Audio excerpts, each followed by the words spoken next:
What do you do when God's promise finally arrives, but it comes with pain? This chapter reminds us that God's faithfulness doesn't always unfold the way we expect. Joy and heartbreak exist side by side as God keeps His word, brings long-awaited fulfillment, and leads His people through difficult separation. Genesis 21 invites us to trust God, not only in His promises, but also in His timing and purposes. Let's dive in. Welcome back to our verse-by-verse study through Genesis. Today we enter Genesis chapter 21, where God finally fulfills His long-awaited promise to Abraham and Sarah. The birth of Isaac is a joyful moment of grace, but the chapter also shows a tension between promise and flesh, the care for the outcast, and the sovereign hand of God in protection and provision. Genesis 21 verses 1 to 7. Isaac is born, and the Lord visited Sarah as He had said. God always keeps His word. After 25 years of waiting, the promised son arrives. Sarah conceived and bore Abraham a son in his old age, at the set time at which God had spoken.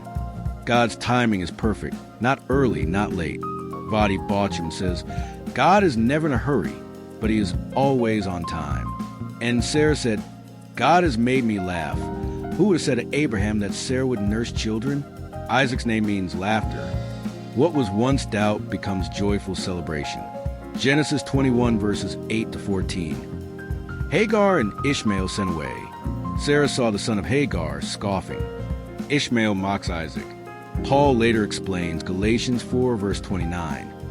This as the persecution of the child of promise by the child of the flesh.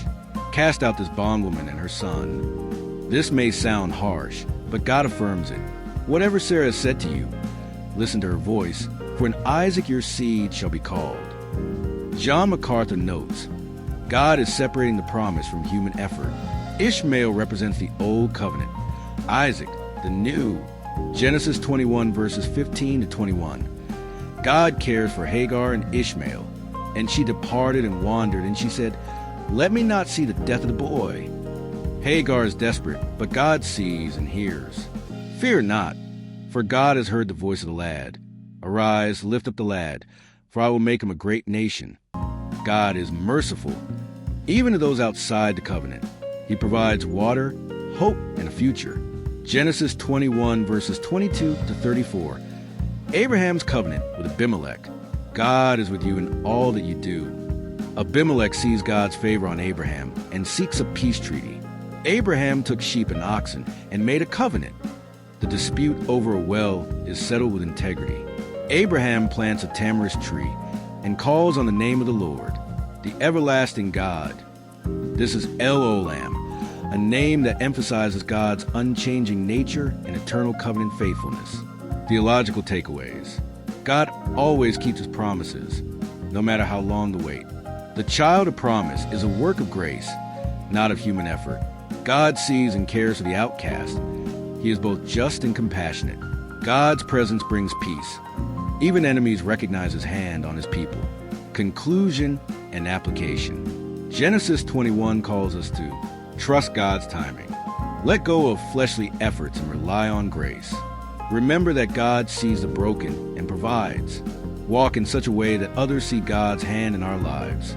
Ask yourself, am I resting in God's promise or trying to force outcomes? Do I trust that God hears me even when I feel forgotten? Is God's presence evident in how I live and lead?